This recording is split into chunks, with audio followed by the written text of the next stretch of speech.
Hello दोस्तों, आज मैं आप लोग को एक परम्यूटेशन के ऊपर एक थ्योरम जो मेन थ्योरम है उसको बताता हूँ। तो परम्यूटेशन के ऊपर जो मेन थ्योरम है वो थ्योरम है, आप देखिए बोर्ड में, the total number of permutation of n distinct things of the object taken r at a time is given by n into n minus 1 into n minus 2 into n minus 3 up to n minus r minus 1। और इसको हम लिख सकते हैं n p are. ये जो sentence लिखा हुआ है इसका मतलब हुआ एन पी आर, इसको equal to n into n minus one, अर्थात ये चीज़ है जो पूरा सेंटेंस मैंने लिखा हूँ इसको ये इस चीज़ से दर्शाया गया है। और उसके बाद हम इसको एक लंबा फॉर्मूला बन रहा है, इसको भी सॉल्व कर सकते हैं, n p r equal to factorial n by factorial n minus r. तो कैसे इसका प्रूफ बताता हूँ। देखिए प्रूफ है,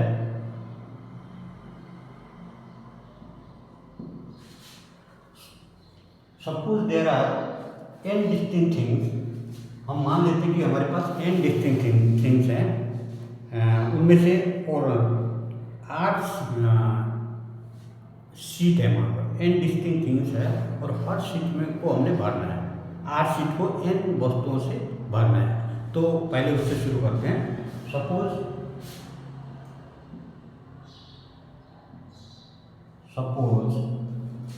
there are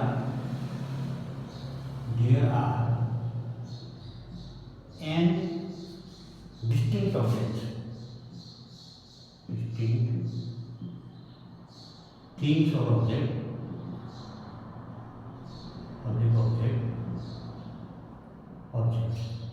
and there are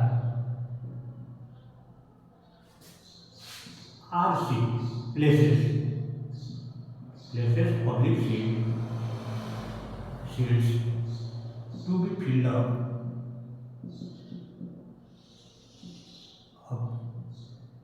by n things। मान लीजिए मैं आपको एक छोटा सा वो देता हूँ, यहाँ एग्जाम्पल टाइप, मेरे पास 1 2 3 इस तरह से अप टू आर 1 2 3 प्लेसेस, और ऑब्जेक्ट कितने ऑब्जेक्ट्स हैं n से इनको भरना है। तो मैं पहले प्लेस को कितने तरीके से भर सकता हूँ। तो first place can be filled,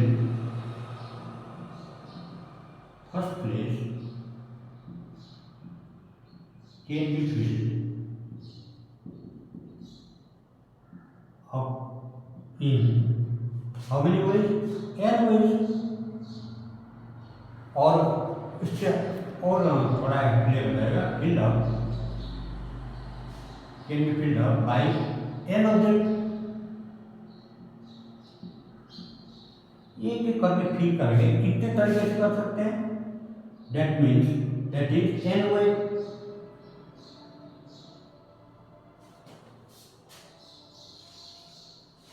After filling the first place, we have the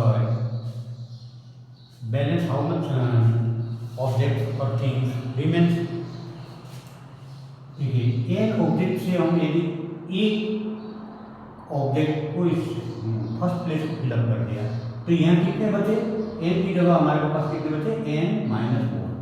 तो सेकेंड प्लेस को हम कितने ऑब्जेक्ट से फिल कर सकते हैं, n माइनस 1 से, अर्थात n माइनस 1 को second place can be filled up by n minus 1 object, that is n minus 1 way. Similarly third place can be filled up by n minus 2 that objects, that is n minus 2 वे। अब देखिए, अब मैंने आपको बताया था कि जो हमारे पास काउंटिंग के दो प्रिंसिपल हैं, मल्टीप्लिकेटिव प्रिंसिपल और एडिटिव प्रिंसिपल। अब यहाँ देखिए हमने ये पूरे 8 प्लेसेस को भरना है। तब काम कब कंप्लीट होगा, जब काम हमारे पास पूरे प्लेसेस को भरा जाएगा, up to 1 to r places को भरा जाएगा।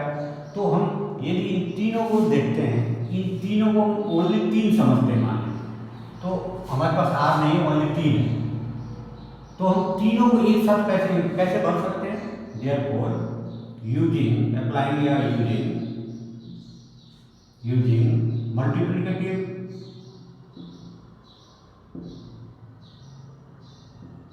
principle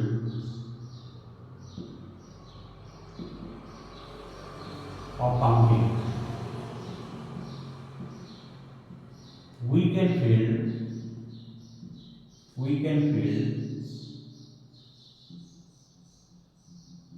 up first three places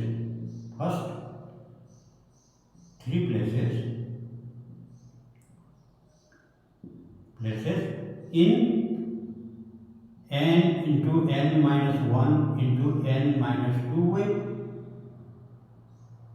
जब एक काम पूरा नहीं हो रहा है, किसी काम को हम 3 स्टेप में कर रहे हैं, एक स्टेप में, दूसरे स्टेप में, 3 स्टेप, हम तीनों को एक साथ कितने तरीके से कर सकते हैं? यदि इसको n तरीके से कर सकते हैं, ए स्टेप, ये n माइनस 1, ये n माइनस 2, देखिए ये n माइनस 1 एक स्टेप, दूसरा स्टेप n माइनस 2, तीसरा स्टेप n माइनस 2 से कर रहे हैं, n माइनस 1 से और n माइनस 2 से। अर्थात हमको फर्स्ट में n है, सेकेंड में इसको करने के लिए 1 माइनस किया, थर्ड को करने 2 माइनस किया, तो तीनों को हम कितने तरीके से कर सकते हैं? ये किससे? Using multiplicative principle of counting. इसी तरह मेरे पास यदि आर स्टेप से मैंने पूरा काम खत्म करना, आर स्टेप तक का काम हो और मैंने आर स्टेप तक किया, तो यहाँ हम इस लास्ट स्टेप को, यहाँ तो और स्टेप है, आर स्टेप को आर माइनस 1 तरीके से कर सकेंगे आर स्टेप को, तो n into n minus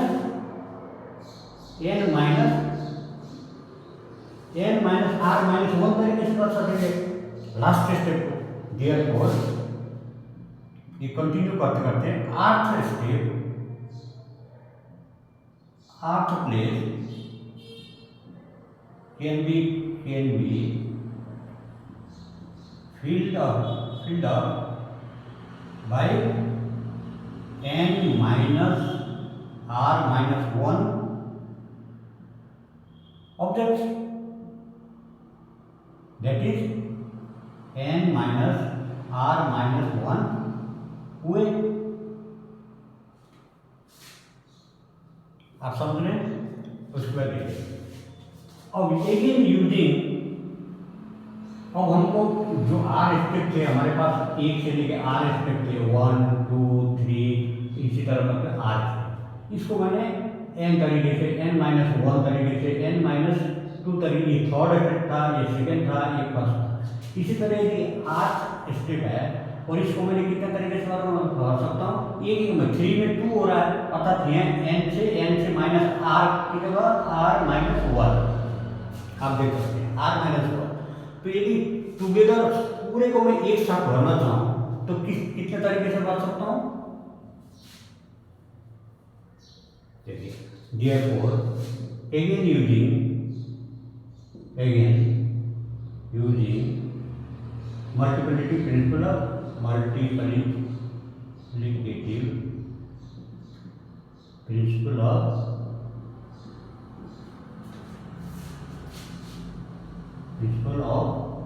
counting, we can fill up all the steps, all the places in, all the places means आठ प्लेस तक, अप टू 8 प्लेस, हाँ, up to 8 place, 8 places by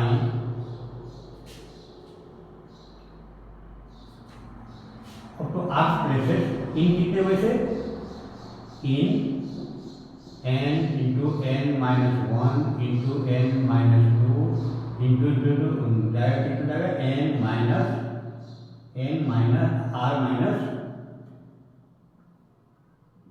r minus 1 way। अब देखिए आर्थ place तक कितने वे से fill up कर सकते हैं? ये पूरा मल्टीप्लिकेशन, ये आप लोगों ने नोट कर लो। मैं आगे बढ़ता हूँ। समझ यदि नहीं आता है दोबारा कमेंट्स में डाल देना, मैं आपको दोबारा समझा दूंगा।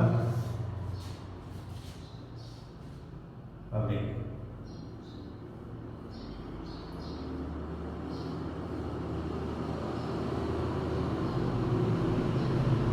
हम क्या लिख सकते हैं? इसका मतलब कि